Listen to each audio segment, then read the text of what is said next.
शंकराचार्य एका मर्डर केसमध्ये आत जातो, तो वेद म्हटल्यामुळे बाहेर येत नाही, तर 302 खाली आतमध्ये जातो आणि जामिनावरती त्याला 9 महिने जामीन तुरुंगात राहिल्यानंतर सुटावं लागतं. शाही इमामला सुद्धा एका भानगडीमध्ये तो आतमध्ये गेला, जामिनावरती सुटला, तो संविधानामुळे सुटला. अनेक बौद्धाचारी आहेत, त्यांच्यावरती बलात्कारांचे आरोप आहे, विनयभंगाचे आरोप आहे, पण त्यांना सुद्धा तुरुंगात जावं लागलं. एक फादर डाबरे नावाचे आहेत इथे पुण्यामधले, त्यांनी लहान मुलांवरती काही गैरप्रकार केला म्हणून पास्को खाली त्याला आतमध्ये घालावं लागलं.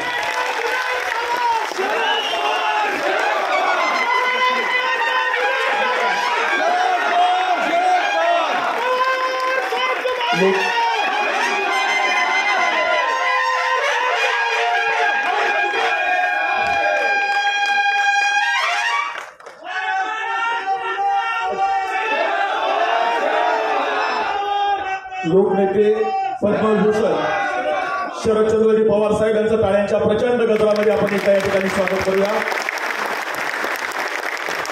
आदरणीय शरद पवार साहेब, त्यांच्यावर आलेल्या भगिनी, आपल्या विचारपीठावर बसलेल्या, समोर बसलेल्या सुद्धा, मला माहिती नाही शरद पवारांचे आणि माझे काय ऋणानु बनले.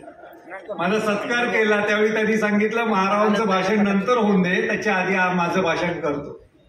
मला वाटतं ह्याच्यापेक्षा मोठा सत्कार भारतरत्न सुद्धा नाही. एका राजकीय माणसाने, नेत्यांनी सांगायचं की ह्याचं मी ऐकतो म्हणून त्याला नंतर वेळ द्या, मला वाटतं हे पैशामध्ये मोजता येत नाही.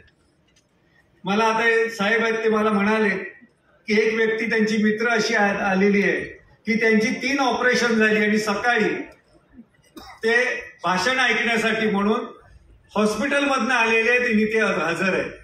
आम्ही असं काय सांगतो, जे आहे तेच सांगतो, वेगळं काही सांगत नाहीये. फक्त सांगायची जी हिंमत लागते, जी आपल्या निरंजन टकले सरांनी सांगितलं, हिंमत पाहिजे माणसामध्ये, आणि हिंमत असते त्याला वयाचं बंधन नसतं. गांधीजी सुद्धा सांगत होते की मला 125 वर्ष जगायचंय.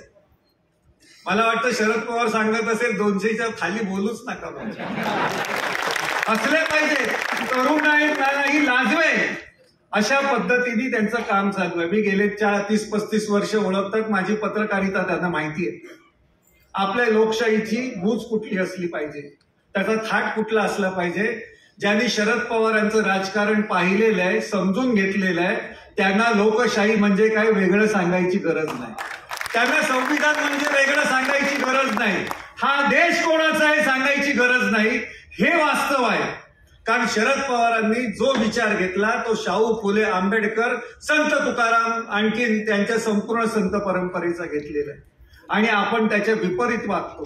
हिंदुत्वाच्या नावाने या लोकशाहीला कलंकित करण्याचा डाव गेल्या 30-35 वर्षामध्ये देशामध्ये सुरू असताना सुद्धा आपण थंड डोक्याने तिथे पाहत राहिलो.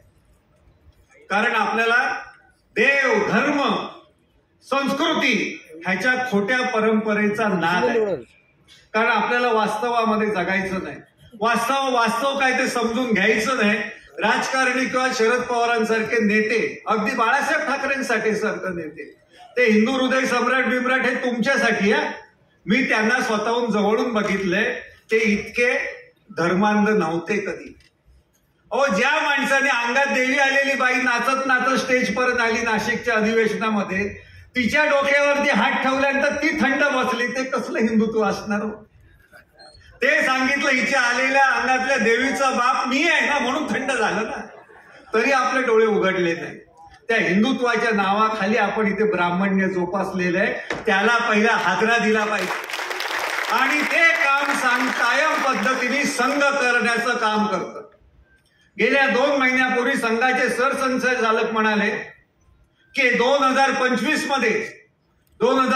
मध्ये संघाची शताब्दी होते, पण आम्ही त्याचा उत्सव करणार नाही.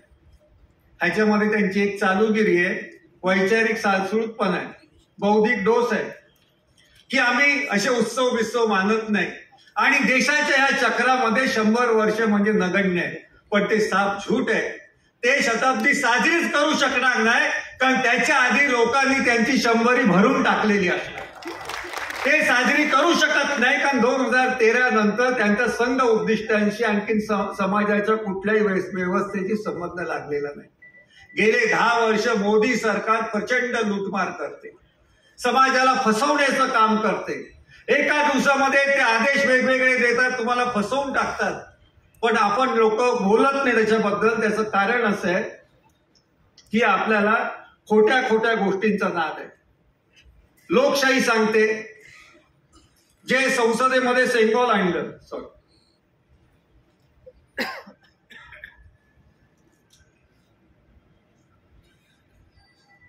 पाणी प्यायच्या आधी पाणी प्यायला पाहिजे.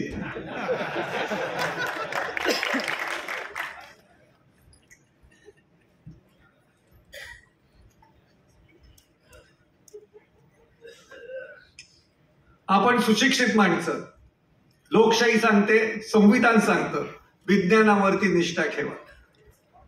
विज्ञान, विवेकवाद आणि त्यांनी जी सूत्र दिलेली आहे ती प्रचंड महत्वाची आहे. पण आपण त्याच्यापासून फटकून वागलेलो आहे. देव आहे नावाची गोष्ट कोणीच सांगितली नाही कुठल्या संतांनी. 40 वर्षापूर्वी तुकडोजी महाराज होते विदर्भातले. देव नवे जादूगार करावया चमत्कार, हा तो व्यवहार पोटभऱ्यांचा. आपल्याला पोटभरे माहिती नाहीत का कोण? आज तुम्हाला शिकलेल्या बायका, तरुणी मिळतात, प्रेयसी मिळते, सहकारी मिळते. ती कोणामुळे? महात्मा फुलेंमुळे मिळते. त्यांनी सांगितलंय, कल्पनेचे देव कोरिले उदंड, रचिले पाखंड स्वार्थासाठी, थोतांडे रचुनी आज्ञा फसविती, भटेलाच खाती राजरोस. त्यांनी दक्षिणेला लाच म्हटलंय, पण देताना आपल्याला लाज वाटत नाही. 150 वर्षापूर्वी सांगितलं.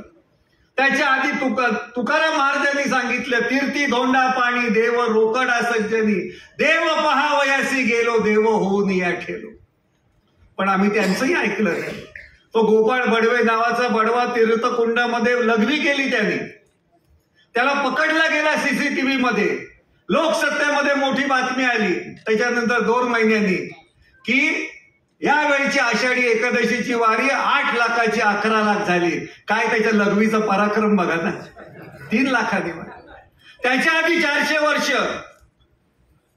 कबीर सांगतात, जत्रा में फतरा बिटाया तीरथ बनाया पाणी, दुनिया भई दिवानी पैसे की धुलदानी. माणसाकडे पैसा आला की माणसाला धार्मिक व्हावंसं वाटतं. पण कायम लक्षात ठेवा, माणूस जितका धार्मिक तितका बदमाश असतो. त्याच्यामुळे ज्याच्या दारामध्ये काळी भावली त्याच्याकडे ब्लॅकचा लोचा झालाय असं समजा.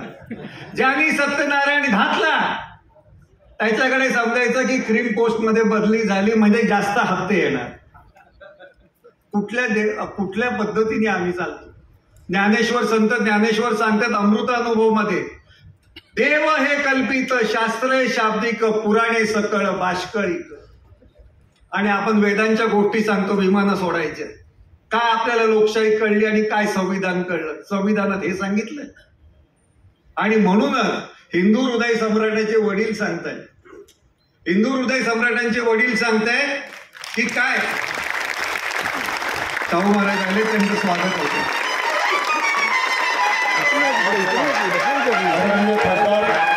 श्रीमंत छत्रपती शाहूजी महाराज यांच्या टाळ्यांच्या प्रचंड गजरामध्ये आपण